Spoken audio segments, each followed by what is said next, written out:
Mumbai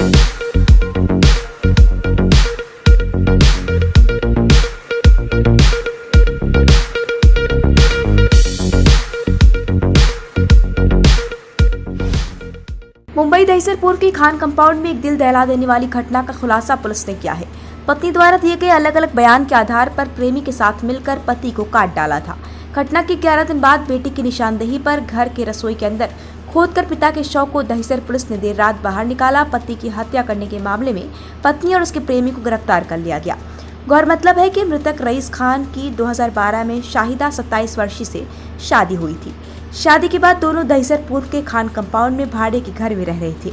rice दहीसरपुर railway station के पास एक कपड़े की दुकान में नौकरी करता था। पत्नी 6 साल की बेटी और 2.5 साल के बेटे के साथ घर पर रहती थी। इसी बीच पड़ोस में रहने वाले अमित विश्वकर्मा के साथ शाहिदा का अनैतिक संबंध बन गए। धीरे धीरे ये बात रईस तक पहुंची तो उसने विरोध करना शुरू कर दिया। पति के रोज रोज का विरोध शाहिदा को नागवार गुजर रहा था। तब उसने प्रेमी अमित के साथ मिलकर रईस को रास्ते से हटाने की योजना बनाने लगी। 11 दिन पहले शाहिदा और अमित जब अनैतिक संबंध बना रहे थे तभी अचानक रईस घर आ पहुंचा। तब घर में रखे चाकू से दोनों ने मिलकर रईस का गला काट दिया। उसी दौरान 6 साल की बेटी 2.5 साल के भाई के साथ घर के अंदर आ गई। तब मां शाहिदा ने बेटी को धमकाया कि अगर उसने किसी को इस बारे में बताया तो उसे भी उसके बाप की तरह काट कर जमीन में गाड़ देगी।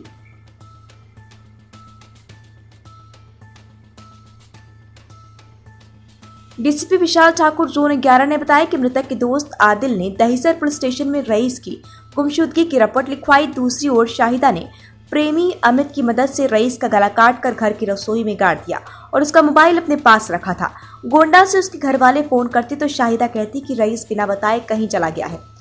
जब 3 दिन पहले गांव से उसका भाई दहीसर के खान कंपाउंड स्थित रईस के घर आया तब मौका मिलते ही 6 साल की बेटी ने अपने चाचा से मां और उसके प्रेमी की सारी करतूत बता दी।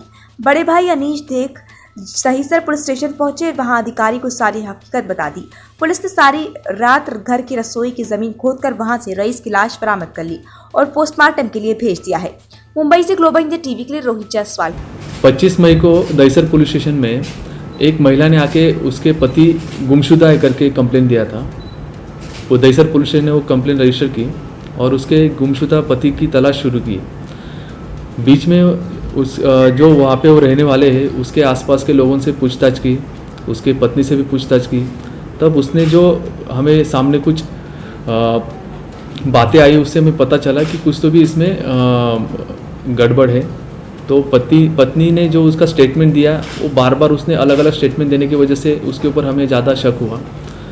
हमने ज़्यादा हमारे गोपनीय सूत्रों से हमने जब ज़्यादा उससे पूछताछ किया तो हमें पता चला कि जो मयत है उसके जो पति है, जो गुमशुदा आदमी है उसकी जो पत्नी है उसका अनैतिक संबंध किसी दूसरे से चल रहा है करके हमने उस एंगल से भी हमने इंक्वायरी किया। तो हमें पता चला कि वो एंगल हो सकता है। तो बाद में हमने जो रहने वाला घर है वो घर में हमने जब वहाँ पे ठीक से उसकी छानबीन की तो हमें पता चला कि कुछ टाइल्स जो है वो नई लगाई गई है।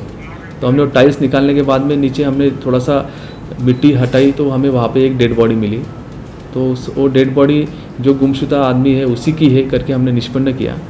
उसके पत्नी से ज़्यादा पूछताछ करने के बाद में उसने बताया कि उसने मर्डर किया है, उसके जो प्रियकर था उसकी मदद से उसने मर्डर किया है। वो बातें हमारे सामने आई और दहीसर पुलिस स्टेशन ने डिटेक्शन स्टाफ ने वो जो दूसरा आरोपी था उसे भी हमने 5 घंटे में उसको अरेस्ट किया हुआ है। पति के साथ क्यों नहीं रहना चाहती, क्यों उसकी हत्या की? उसका अभी इन्वेस्टिगेशन जारी है। इन्वेस्टिगेशन में और बहुत बातें निष्पन्न होंगी। आरोपी का बैकग्राउंड क्या है, क्या करता है? आरोपी जो है वहाँ पे छोटा मोटा धंधा करता है, उसी इलाके में रहने वाला है और 3 महीने से उसकी जो मयत है उसकी बीवी के साथ में उसका कांटेक्ट था। जमीन के अंदर डालने का वजह क्या थी? बाहर लेके जाने का मौका नहीं मिला या इस तरह से?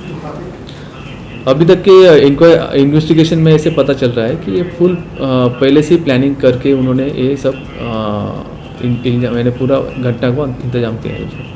सर ये मर्डर स्पॉन्टेनियस है या फिर रंगे हाथों पकड़ा गया है? उसका इन्वेस्टिगेशन अभी चल रहा है, लेकिन जो अभी मर्डर हुआ है वो फुल पहले से उनका प्लानिंग था, ये अभी निष्पन्न हुआ है। सर सुनने में ये भी आ रहा है कि जो मृतक है उसकी 2 संतानें हैं, एक 6 साल की बेटी है और 2.5 साल का बेटा है, तो क्या ये भी चश्मदीद रहे हैं क्या इस घटना के?